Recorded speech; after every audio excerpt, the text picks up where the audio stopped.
Halo, selamat malam. Nama saya Oki Alkanatamba dari kelas 06 TPLM 001 dengan NIM 2010 1145 0539. Pada kali ini yaitu pertemuan yang ke-12. Saya akan membahas mengenai studi kasus. Studi kasus ini sudah kita bahas sebelumnya di pertemuan yang 11. Dengan tujuan pembelajaran sebelumnya yaitu untuk mengelola tim pada rekayasa perangkat lunak, menyusun strategi proyek perangkat lunak, dan mengimplementasi pada perangkat lunak. Sedangkan pada pertemuan 12 ini kita akan membahas studi kasus mengenai alur permodelan pada perangkat lunak dan juga perancangan perangkat lunak. Kita masuk ke bagian materi. Yang pertama itu ada use case diagram. Diagram use case merupakan proses menghubungkan diagram antara sistem dan aktor. Diagram use case dapat menjelaskan suatu interaksi antara satu atau lebih sistem dan aktor yang akan dibuat. Diagram use case dapat digunakan juga sebagai fungsi untuk mengetahui apa saja yang telah ada di dalam sebuah sistem dan dapat digunakan untuk mempresentasikan suatu interaksi sistem dan aktor. Nah, dalam sebuah use case ada 3 komponen yang harus kita ketahui, yaitu ada sistem, menunjukkan suatu batasan pada sistem untuk menghubungkan dengan aktor yang digunakan di luar sistem dengan fungsi yang sudah ada di dalam sistem. Yang kedua ada aktor. Aktor merupakan suatu hal yang ada di luar sistem yang akan menggunakan sistem tersebut untuk mengerjakan sesuatu seperti manusia. Sistem dan device yang memiliki peranan dalam keberhasilan operasi suatu sistem. Dan yang ketiga ada use case. Use case sendiri merupakan gambaran sebuah fungsi pada suatu sistem. Maka dari itu, user akan memahami sistem tersebut mengenai apa saja fungsinya. Nah, yang kedua kita masuk ke perancangan terstruktur. Desain terstruktur adalah konseptualisasi masalah menjadi beberapa elemen solusi yang terorganisir dengan baik. Pada dasarnya berkaitan dengan solusi. Manfaat dari desain terstruktur adalah memberikan pemahaman yang lebih baik tentang bagaimana masalah ini diselesaikan.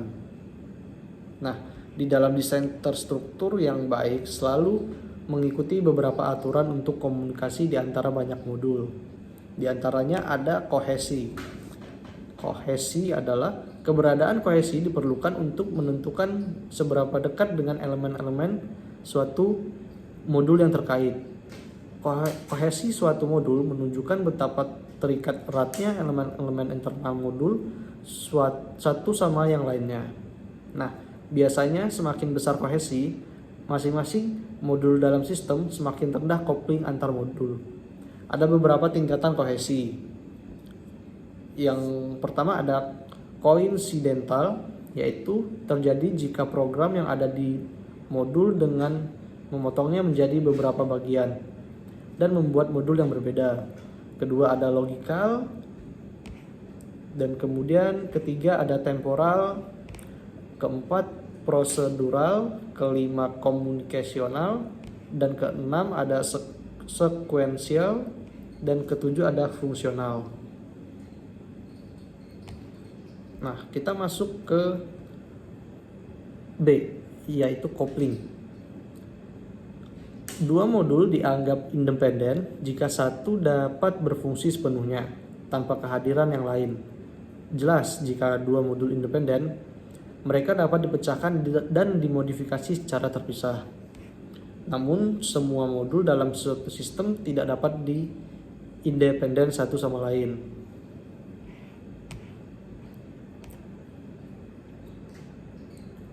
Kemudian kita masuk ke perancangan berorientasi fungsi.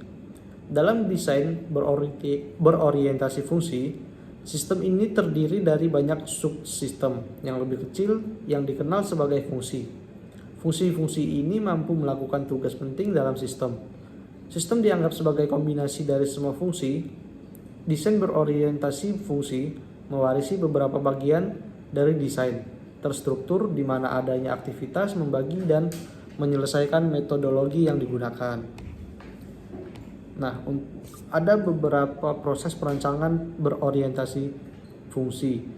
Yang pertama ada keseluruhan sistem dilihat sebagai bentuk bagaimana data mengalir dalam sistem melalui DVD. Yang kedua, DVD menggambarkan bagaimana fungsi mengubah data dan keadaan sistem secara keseluruhan. Yang ketiga, ada seluruh sistem secara logis dipecah menjadi unit yang lebih kecil yang dikenal sebagai fungsi atau dasar operasi di dalam sistem. Kemudian ada setiap fungsi kemudian dijelaskan secara lengkap. Ada perancangan berbasis objek. Dalam metode perancangan ini kita mengambil pandangan yang sedikit berbeda dari pengembangan sistem dari apa yang telah kita bahas sebelumnya. Pada bagian sebelumnya kita cenderung melihat sistem dari sudut pandang fungsional atau berbasis proses. Kita masuk ke perancangan berbasis objek.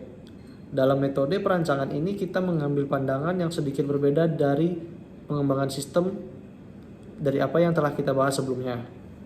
Pada bagian sebelumnya kita cenderung melihat sistem dari sudut pandang fungsional atau berbasis proses dan menghubungkan dengan struktur data. Sementara pendekatan ini menghasilkan sistem kerja yang dirancang dengan baik. Kemudian yang B, ada pengertian UML atau Unified Modeling Language. Unified Modeling Language merupakan bahasa berorientasi objek dalam menentukan, memvisualisasikan, membangun, dan mendokumentasikan artefak sistem perangkat lunak, serta untuk pemodelan bisnis. UML sendiri memiliki beberapa diagram yang dapat kita gunakan untuk memodelkan suatu sistem, tetapi minimum yang diperlukan. Yang pertama ada diagram kelas, yaitu untuk menentukan objek dalam sistem dan tautan apapun di antara mereka. Kemudian ada diagram use case, untuk membantu memahami apa yang dilakukan sistem dan siapa yang berinteraksi dengannya. Ini paling berguna untuk menunjukkan tujuan sistem. Kemudian ada sequence diagram untuk memahami apa yang dilakukan sistem dan memeriksa cara sistem berperilaku. Dan yang keempat ada model data, yaitu untuk menangkap data. Ini biasanya lebih bermanfaat bagi tahap implementasi model siklus hidup. Nah, kita masuk ke bagian C, yaitu proses perancangan. Proses perancangan desain perangkat lunak dapat dianggap sebagai serangkaian langkah yang terdefinisi dengan baik. Kemudian yang D ada pendekatan pada perancangan perangkat lunak. Pada pendekatan perancangan perangkat lunak diketahui ada dua macam, yaitu ada pendekatan top down atau suatu sistem terdiri dari lebih satu subsistem dan mengandung sejumlah komponen. Selanjutnya, subsistem dan komponen ini mungkin memiliki subsistem dan komponennya sendiri dan menciptakan struktur urutan di dalam sistem. Kedua itu ada pendekatan bottom up.